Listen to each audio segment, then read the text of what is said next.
Hello everyone. आज का हमारा टॉपिक है कि जब नर्व इम्पल्स है वो एक एक्सोन से दूसरे डेंड्राइट के पास या फिर सोमेटिक सेल के पास या फिर सोमा के पास सेल बॉडी के पास, मतलब कहने का कि साइनेप्स के थ्रू जब नर्व इम्पल्स ट्रांसमिट होगा उस ड्यूरिंग कौन कौन से इलेक्ट्रिकल चेंज आएंगे, कि कौन कौन से इलेक्ट्रिकल चेंज हैं, हमें उनकी बात करनी है। तो अगर हम आयनिक डिस्ट्रीब्यूशन की बात करें तो जो मेम्ब्रेन है, सोमल मेम्ब्रेन, जैसे ये है इंट्रा सेलुलर स्पेस, सेल के अंदर का स्पेस, और ये है एक्स्ट्रा सेलुलर स्पेस, सेल के बाहर का स्पेस।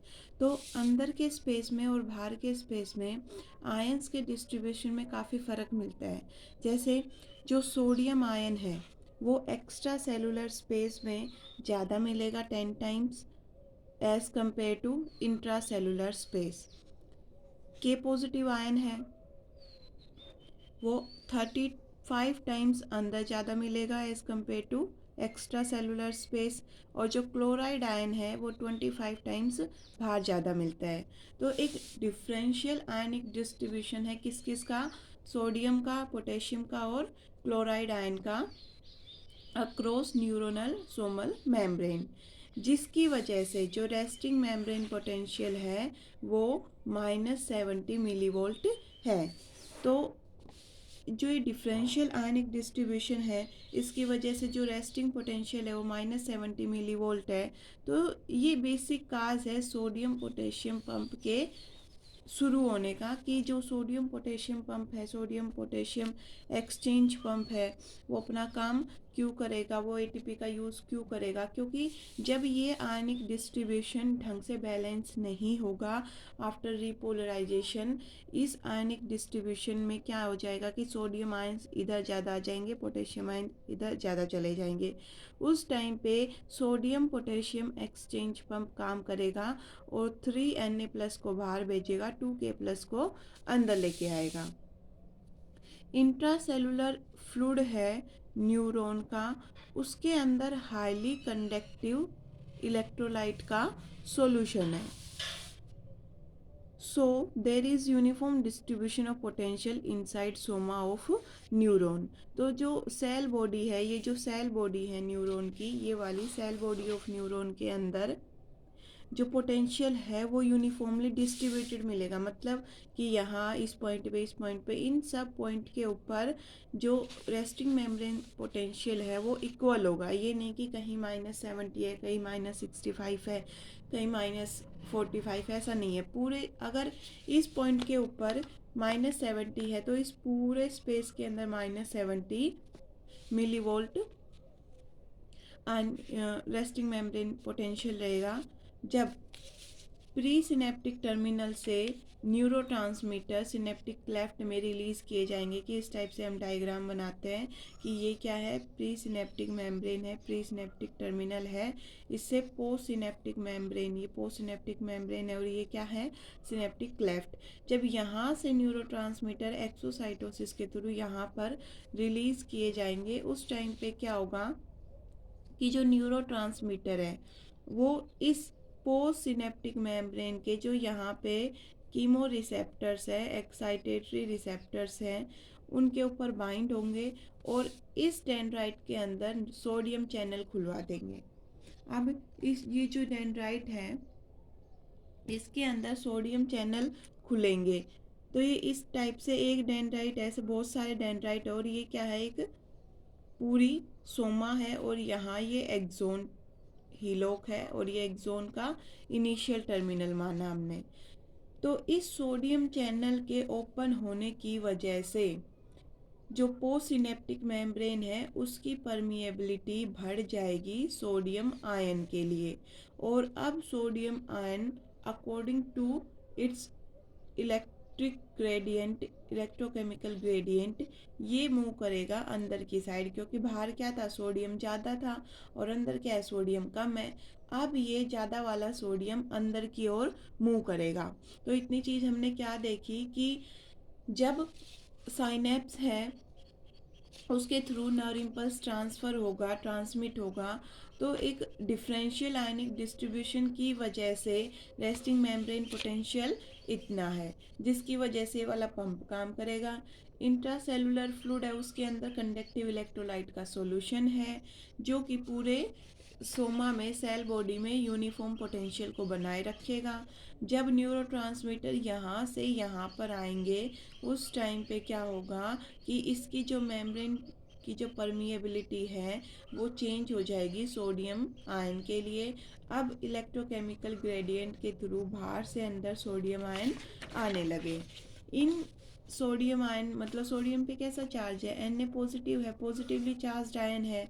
इनके रैपिड फ्लो, इनफ्लो की वजह से, इनफ्लो मतलब अंदर आना, रैपिड मतलब जल्दी, कि रैपिड इनफ्लो की वजह से इस sodium ion, positively charged ion का अंदर आने की वजह से जो पोस्ट सिनेप्टिक मेम्ब्रेन पोटेंशियल है वो इंक्रीज होगा और वो -70 से पहुंच जाएगा -55। किसी बुक के डाटा के अकॉर्डिंग ये -65 से -45 भी है, तो -70 से -55 ये भी सही है और ये भी सही है, अलग अलग बुक के डाटा के अकॉर्डिंग है। ऐसा हम मानते हैं कि ये लार्ज नर्व फाइबर के, ये लार्ज नर्व फाइबर के लिए और ये स्मॉल नर्व फाइबर के लिए। जो यहाँ पे एक्साइटेटरी सिग्नल है, जो एक्साइटेटरी थ्रेशोल्ड पोटेंशियल है, उसकी वैल्यू होती है +20 मिलीवोल्ट, और इसको हम क्या बोलते हैं, excitatory post synaptic potential, EPSP। ये इंड्यूस करेगा एक्शन पोटेंशियल को, किसके अंदर, सोमा के अंदर, जो सेल बॉडी है उसके अंदर। एक्चुअल में देखिए यहाँ ये डायग्राम है, इसमें क्या दिखा रखा है कि जो एक्शन पोटेंशियल है ना, वो इस इनिशियल सेगमेंट ऑफ एक्सोन पे जनरेट होगा और यहाँ से वो ट्रांसफ़र किया जाएगा कहाँ पे, यहाँ से ट्रांसफ़र किया जाएगा आगे की ओर और पीछे की ओर इस सोमा के अंदर। Action potential generate an initial segment of axon, कि जो एक्शन पोटेंशियल है वो एक्सोन के इनिशियल सेगमेंट के ऊपर जनरेट होगा। उसके बाद ये सोमा में सेपरेट किया जाएगा, क्योंकि यहाँ पर 7 टाइम्स सोडियम की चैनल की कंसंट्रेशन ज़्यादा है एज़ कम्पेयर टू सोमा।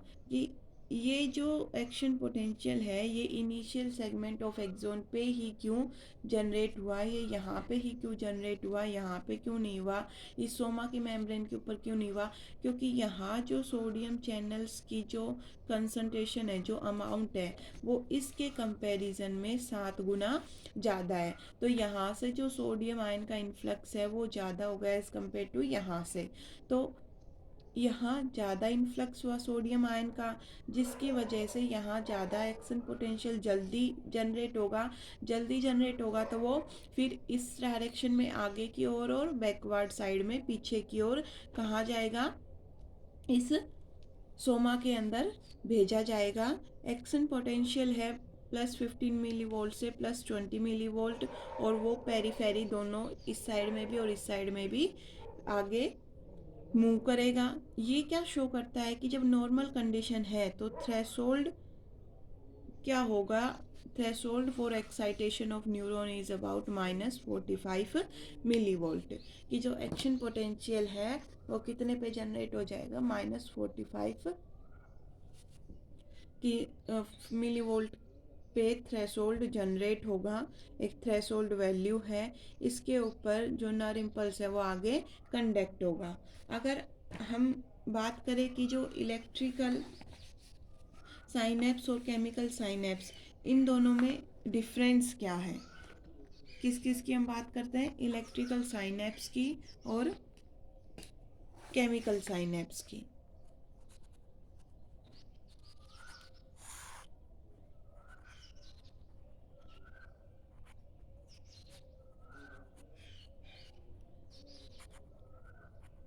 यहाँ पर हम लिखते हैं करेक्टर्स। तो मैं पहले करेक्टर की बात करूं, synaptic cleft.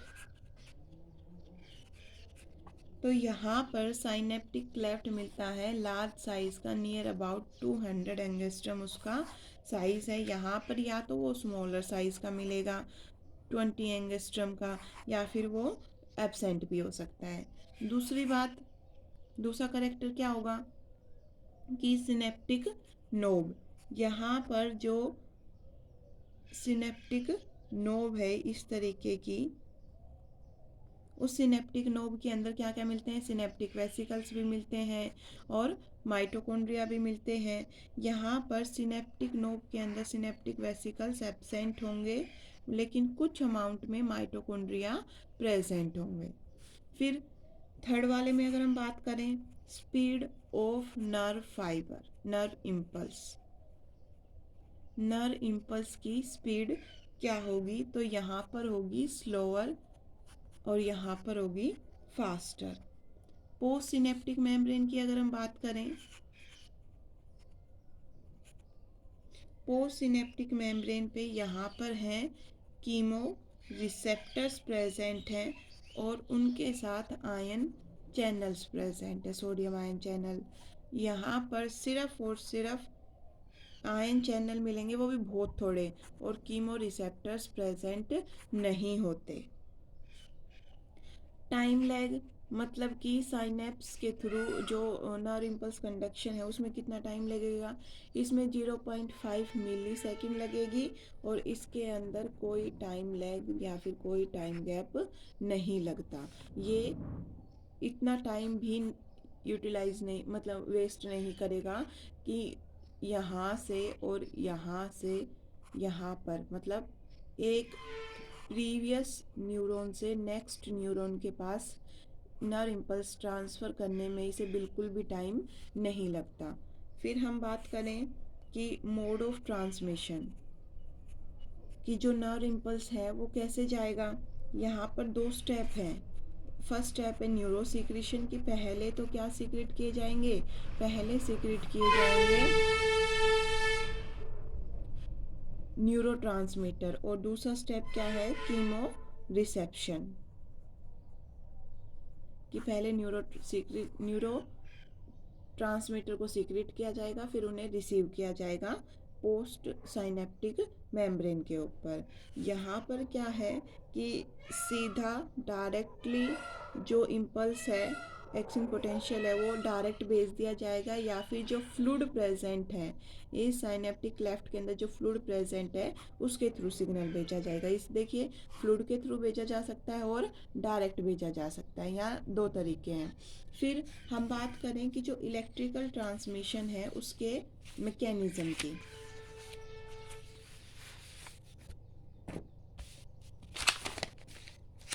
Mechanism of electrical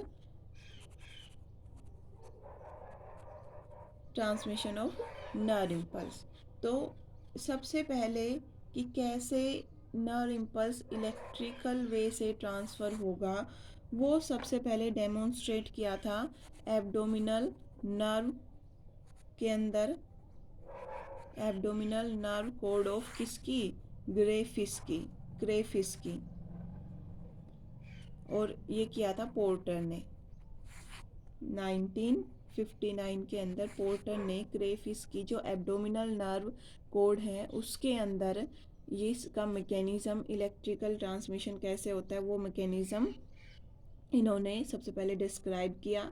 इसके बाद इस टाइप का जो सिनेप्टिक कंडक्शन है वो बहुत सारे सीलेंट्रेटा में देखा गया, एनालिडा में देखा गया, मोलस्का में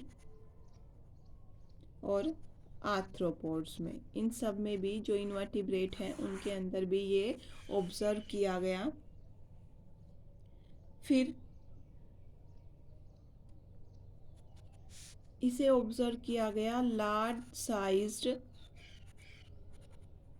म्यूथनर सेल के अंदर, और ये म्यूथनर सेल कहाँ है, spinal cord of fishes, spinal cord of fishes की म्यूटनर सेल के अंदर भी, जो लार्ज साइज की म्यूटनर सेल है उनके अंदर भी ये इलेक्ट्रिकल ट्रांसमिशन को ही देखा गया।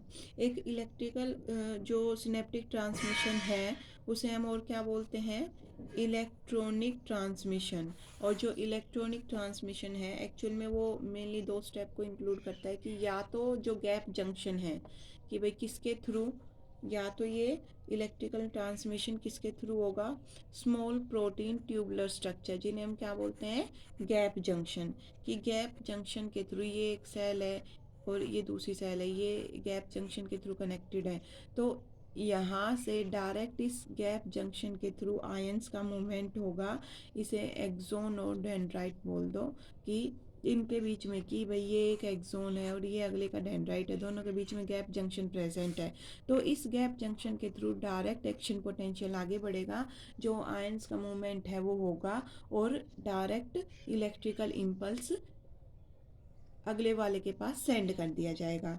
या फिर दूसरा तरीका है by flow of electric current, by flow of electric current. जो एक्शन पोटेंशियल है वो presynaptic membrane of axon के पास पहुंचने के बाद ये इंड्यूस करेगा development of an action potential in the synaptic fluid. कि इस फ्लूइड के अंदर जैसे ये यहाँ से यहाँ पे पहुँचा, यहाँ पहुँचने के बाद ये इस फ्लूइड के अंदर क्या करेगा, एक्शन पोटेंशियल को जनरेट करेगा इस साइनेप्टिक क्लेफ्ट में, जो कि एक्शन पोटेंशियल को इंड्यूस करेगा इस पोस्ट साइनेप्टिक मेम्ब्रेन के ऊपर। तो यहाँ से यहाँ तक गया, ये एक इलेक्ट्रिक करंट की फॉर्म में गया। तो दो तरीके हो सकते हैं, एक तो इलेक्ट्रिक करंट की फॉर्म में जाना और दूसरा गैप जंक्शन के थ्रू जाना। तो इसके बारे में इतना ही था। बीएससी लेवल पे हम इतना ही पढ़ेंगे। आई थिंक इतना इनफ है अगर एग्ज़ाम पॉइंट ऑफ व्यू से देखा भी जाए तो। Thank you for watching.